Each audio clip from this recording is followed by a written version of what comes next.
On today's Locked On Thunder podcast, the Oklahoma City Thunder start their preseason schedule. What should you watch for as exhibition play begins?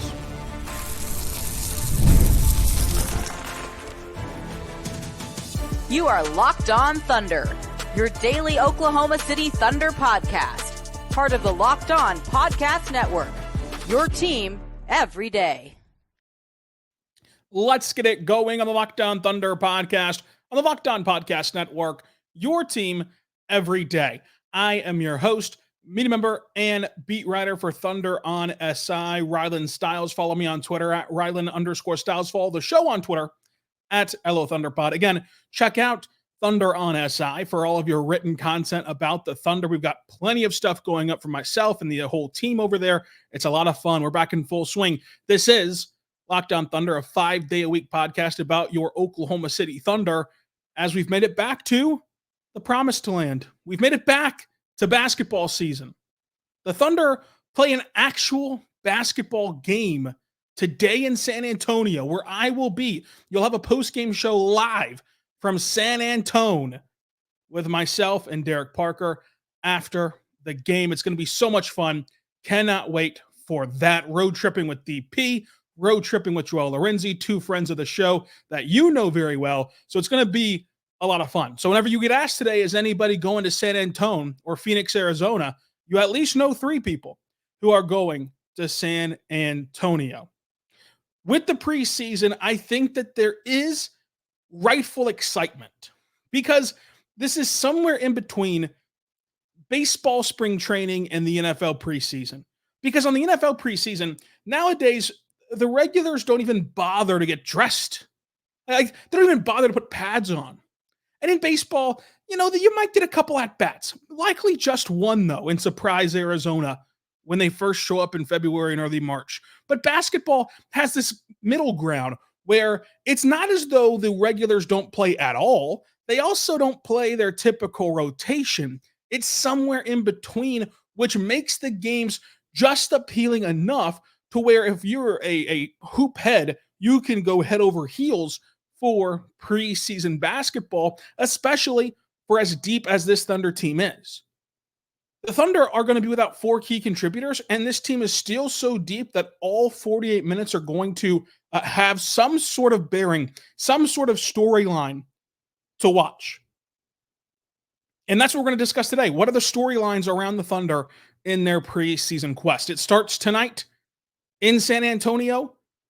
And when you look at the injury report, which is unofficial, right? Because in the preseason, there is no official injury report, but at practices, coaches will tell you who's going to play, who won't play, etc. So what we know right now is that for the Spurs, Wembanyama will not play. Chris Paul will not play.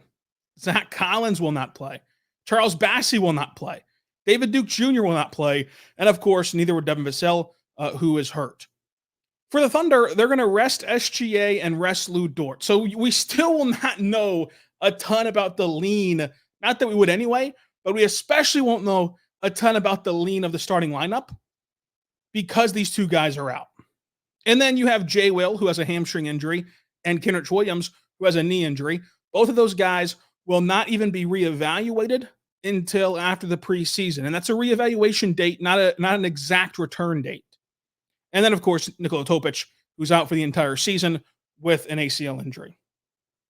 So on today's show, brought to you by FanDuel, place your bets for $5 and get started today with $200 in bonus bets guaranteed by going to FanDuel.com. We're going to discuss the storylines around this game and the storylines around really the whole preseason. I think that this is going to be a must-watch game. Not only is it the first time you can really scratch your basketball itch, but the biggest thing is watching Isaiah Hartenstein. He's been the talk of training camp. And these guys know, right? Like the players and the coaches are typically the first to know.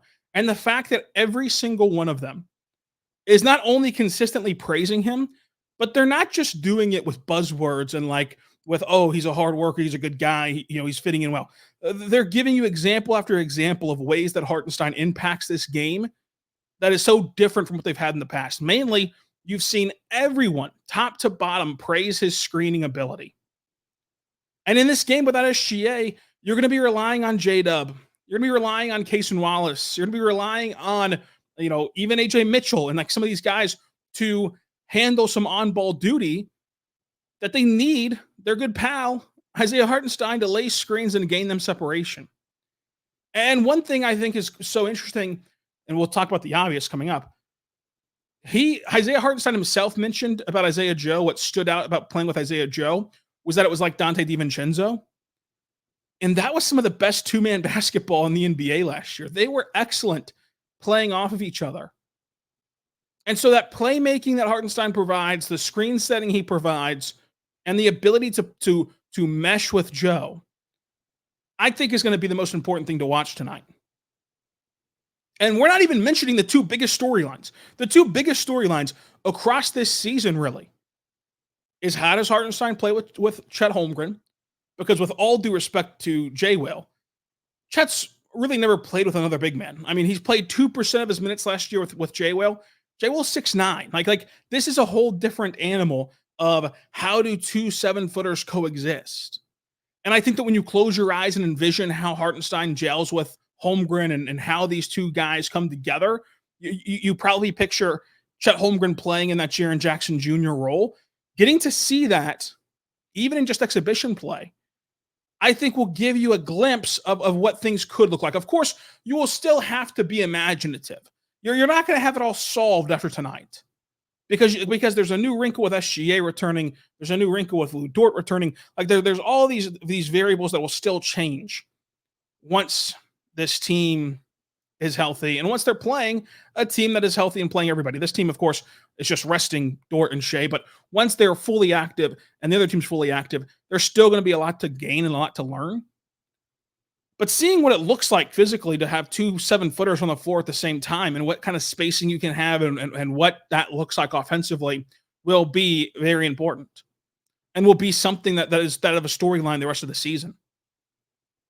And then you have the obvious, his three-point shooting. We got our first video of Isaiah Hartenstein shooting threes at training camp. I was out there on Sunday, and he was launching it in front of us. Now, of course, he's been shooting threes all week, and that's been well documented by his teammates and by Mark and by himself. But this was the first time that he shot them around the media, whenever the media gets let in. It looked good. But granted, with little asterisks, every NBA player looks good shooting threes in an open gym. But when you couple how the shot looked with how his teammates, how Mark and how himself are talking about his three-point shooting and upside potential, it's got to excite you on adding that wrinkle to his game. So I think Isaiah Hartenstein is the biggest storyline to watch all season, but especially in the preseason. But there are still a billion more branches off this storyline tree in the preseason to discuss. We'll talk about all of that coming up. But first, I want to tell you right now about our good friends over at BetterHelp. Folks, what's something that scares you? Share your fear with me in the comments. Me personally, I have a terrible fear of spiders. I cannot stand them. But not all fears, involve zombies and spiders and scorpions or whatever. Some fears go deeper than that, and you need the tools to face your fears. There are ways to overcome them, and one of those ways is via therapy. And I know sometimes for me, what stopped me from getting the help I need, what stopped me from getting therapy has been, I don't want to go to a brick and mortar building, right? Like I don't have time. It's not my budget to go and find a therapist and go to that building and etc. BetterHelp is entirely designed around your schedule, flexible and convenient for you. Go check them out today. It's entirely online. You fill out this brief questionnaire, and they'll match you with a licensed therapist. And each therapist you can switch through them as much as you want with no additional cost until you find the right one for you. Go to BetterHelp.com/LockedOnNBA. That's BetterHelp.com/LockedOnNBA for 10% off your first month.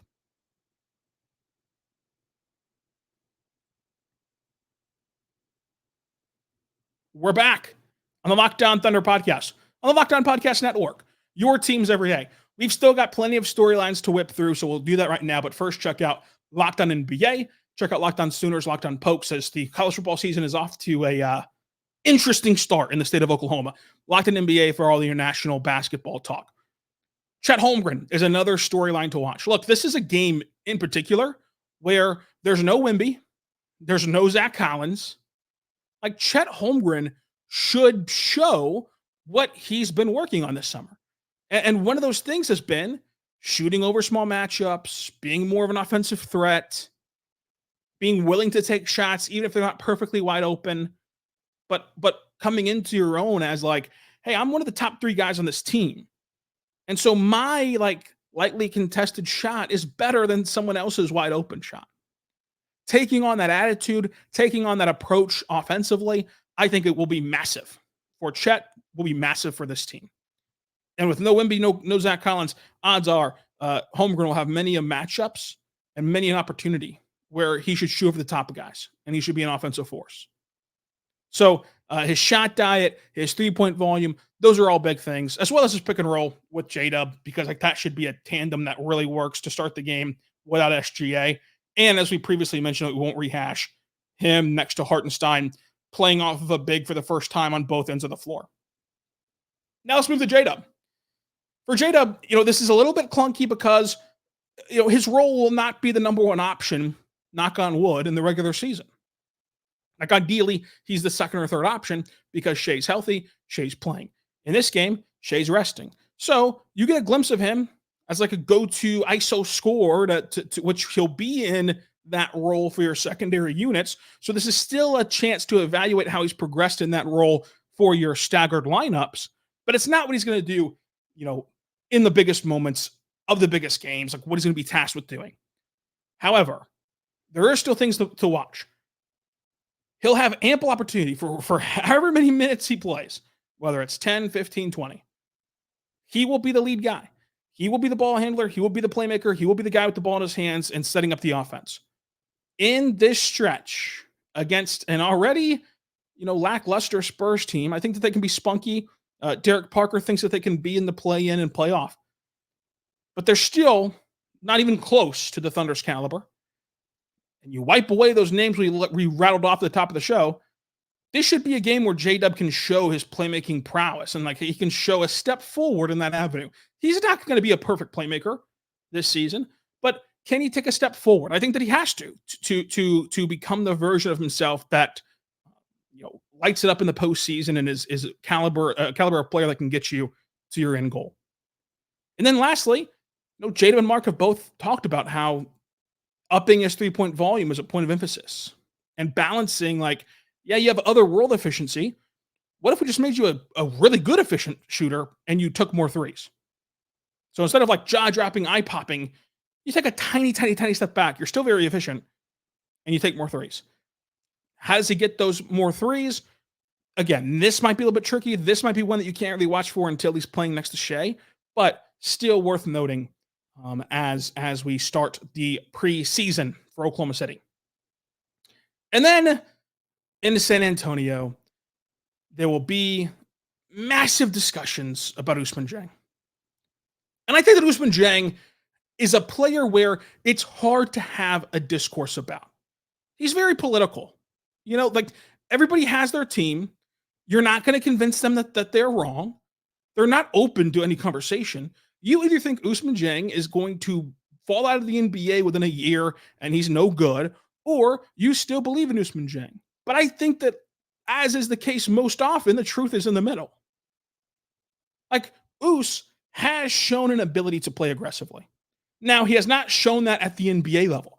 But what doesn't do Us good service is when people who don't watch the G League talk as though they watch the G League. Because people think of Us in the G League. Whenever you say he's playing good in the G League, people think, oh, well, yeah, he just goes down there and he jacks up 16,000 step back threes and he just gets to play and run the show. Okay, does he get to explore a little bit more offensively than he would in the NBA? Sure. But 95% of the time, the Blue have done a fantastic job in coordinating with the Thunder how to get him better for his NBA role. They have started him, but they've played him in these 5-minute chunks at a time to simulate how, listen, you're only guaranteed a 2-minute, 3-minute, 4-minute stretch at a time in the NBA. You've got to understand how to make an impact and not spend those minutes getting warmed up, not spend those minutes acclimating. How can you just come in and immediately impact the game? They've played him off ball. They've played him as a small ball five. Like, they've done the things that aren't just rolling the ball out there and letting him go dominate lesser competition.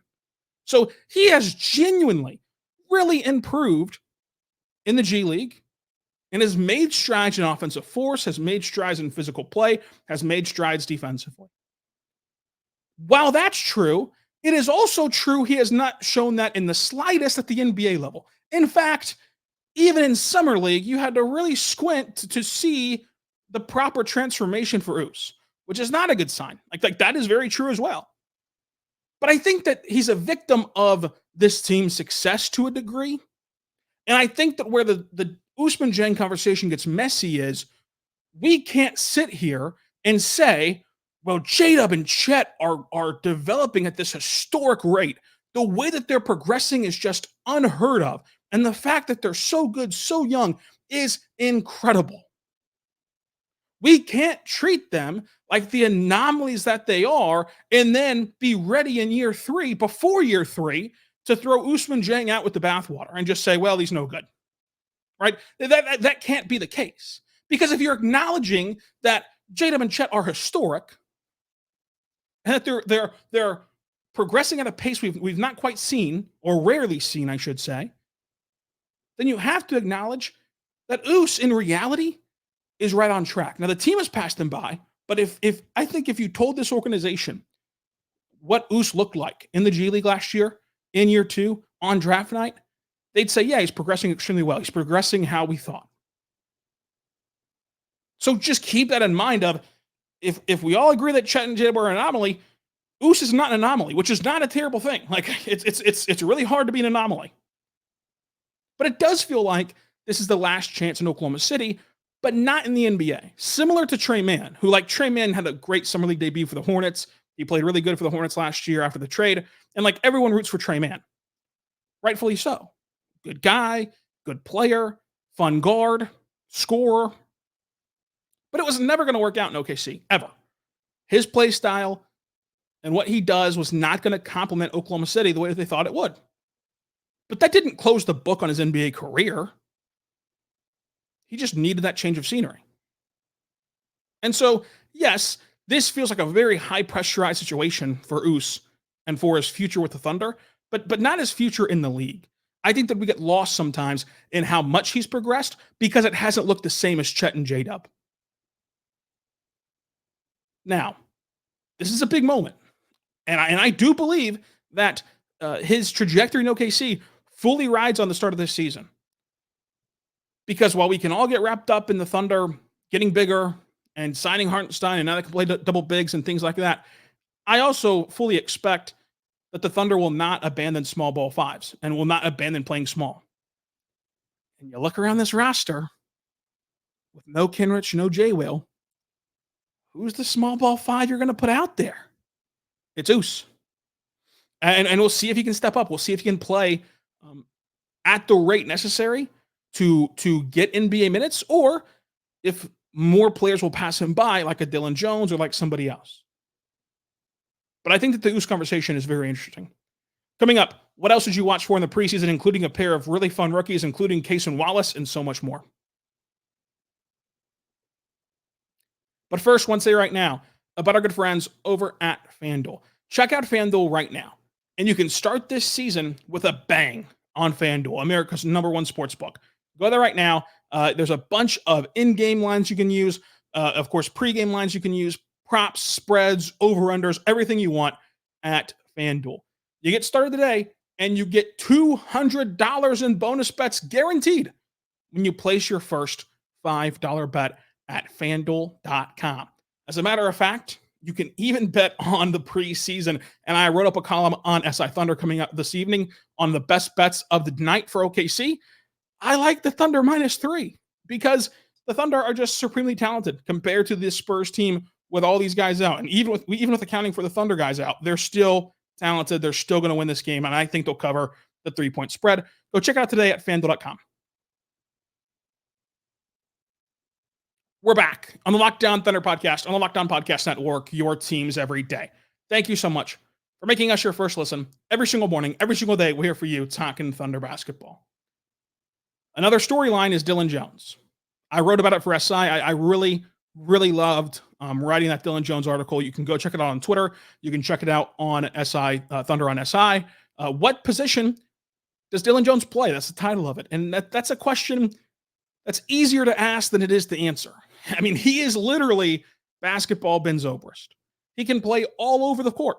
And he said as much. In training camp so far, he's played the one, he's played center, he's played on the perimeter, he's played forward. Like, he's done it all. But what does that look like in an actualized NBA game? Is he used on the ball against San Antonio?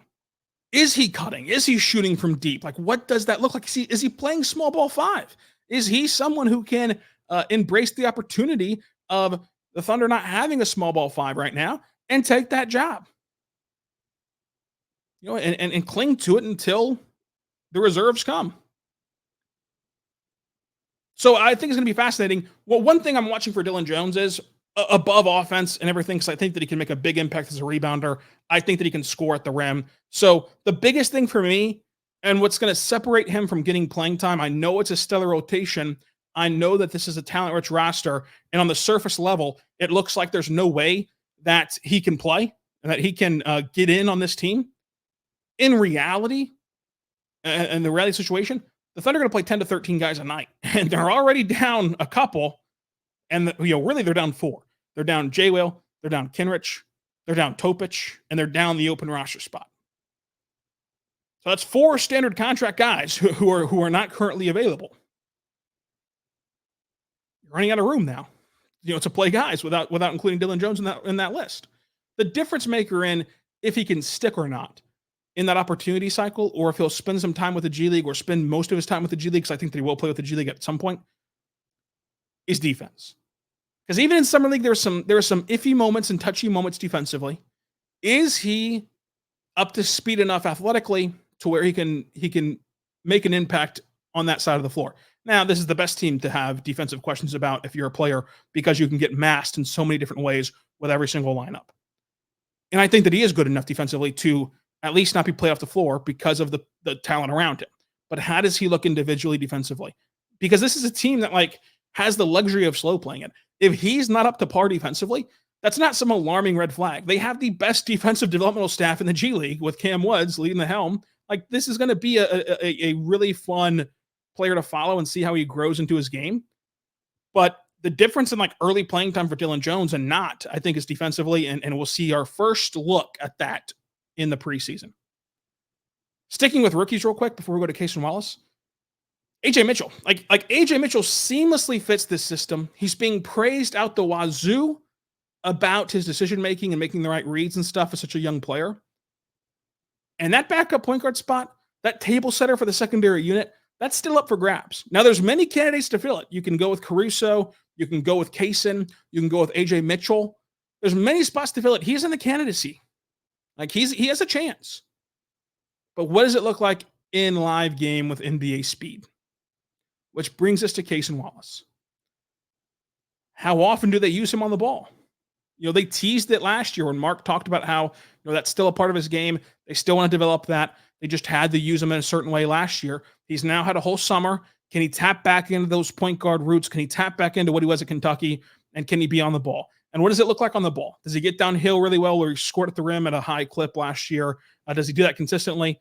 Is he a good playmaker, which I think he is? Does he take the bull by the horns with the backup point guard spot? So these are all things to watch for as the preseason goes about. The last thing to watch, all the defensive lineups. I mean, there's a chance that there are comedic defensive plays in a good way, where the Thunder, just even if they don't play their regulars, I mean, Shai and Lou are out. Lou's one of the best defenders in the world. Even without those guys, you can still put together and accumulate a lineup that flusters a preseason lineup and just has them discombobulated. What does that defense look like in their first chance? It's going to be fun. It all starts tonight in San Antonio. And then this tips off a 3-game and 4-day stretch. Back in OKC in the Paycom Center Wednesday versus the Rockets, in Tulsa against the Breakers on Thursday, and then October 15th in Denver, and October 17th in the Paycom Center against the Hawks. That's your preseason schedule. We'll be here to cover it all. And until next time, be good and be good to one another.